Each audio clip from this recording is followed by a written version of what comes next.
இளவேனில் இது வைகாசி மாதம், இழியோரம் மழையேன் வந்தது.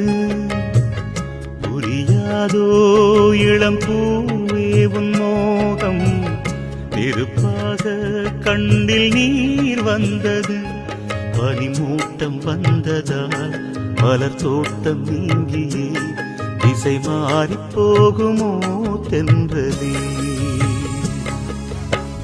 காதல் ரோஜா பாதை மாறாது, நெஞ்சம் தாங்காதோ. இளவேனில் இது வைகாசி மாதம், இழியோரம் மழையேன் வந்தது.